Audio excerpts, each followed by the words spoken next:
ఇప్పుడే జీ5 app download చేయండి, చూడండి మీ ఫేవరెట్ టీవీ షోస్ ఎప్పుడైనా ఎక్కడైనా. ఇప్పుడే జీ5 యాప్ డౌన్లోడ్ చేయండి, చూడండి మీ ఫేవరెట్ టీవీ షోస్ ఎప్పుడైనా ఎక్కడైనా. ఇది ఇక్కడి నుంచి కాలు బయట పెడితే అది అత్తారింటికే అవ్వాలి. మా పరువు తీసాక దీన్ని చంపి శవానికైనా తాళి కట్టిస్తా. నా మాట నెగ్గించుకుంటా. ఆపండి ఆపండి ఆపండి ఆపండి. ఇలా ఎంతమందిని బలి తీసుకుంటారు? పెద్దమ్మ, గౌరి అక్కని చంపేశారు. మహా అంటే నన్ను కూడా చంపేస్తారు. తర్వాత మా నాన్నకి ఆడపిల్లలెవరూ లేరు, నీకు అసలే లేరు. ఉన్నది ఇద్దరు అబ్బాయిలే. వద్దు శివ, శివ దయచేసి నువ్వే మాట్లాడుకో. మాట్లాడకపోతే నీలా శవంలా బ్రతకాల్సి వస్తుంది. మాట్లాడితేనే కనీసం శవంగా మారి ప్రశాంతంగా సమాధిలో ఉండొచ్చు.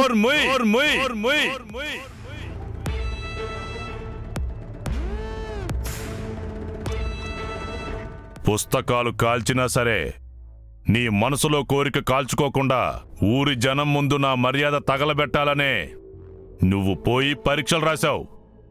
నువ్వు పాస్ అవుతావో లేదో తెలియదు గాని మాకు పరీక్షలు పెడితే మాత్రం నువ్వు తలొంచుతావు, మేం నగ్గుతాం. ఏంటి పెద్దనాన్న, నేనేం తప్పు చేశాను? ఈ ఇంటి పరువు ఎలా పోయిందని అనుకుంటున్నారు? ఊళ్ళో వాళ్ళన్న మాటలు అప్పుడే మర్చిపోయారా?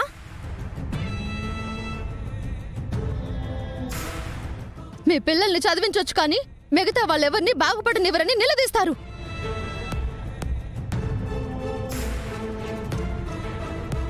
చివరికి గంగా బావకి క్షమాపణ చెప్పి పంచాయతీలో తలంచుకున్నారు మీరు.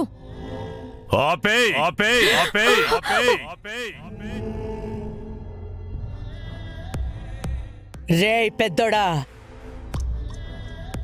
నీ పెండ్లం ఏమీ తెలియని నంగిలా ఉంటది గాని ఇన్నాళ్ళు వంగిపోయిన మొక్కలా ఉన్న శివపార్వతి ఇప్పుడు నిటారుగా మానులా తయారయ్యిందే. దానికి కారణం నీ పెళ్ళం తిరుపతమ్మా. భయపడకు తిరుపతమ్మా, దాన్ని సావగొట్టినట్టు నిన్ను కూడా కొట్టి పారేస్తాననుకోకు.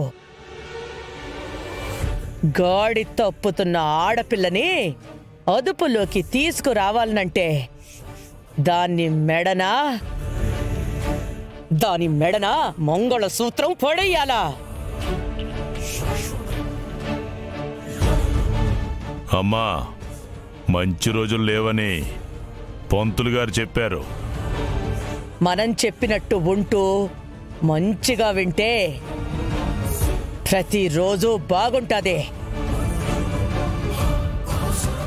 ఎదురు తిరిగితే దశమి రోజు కూడా మన దశని మారుస్తాదిరా.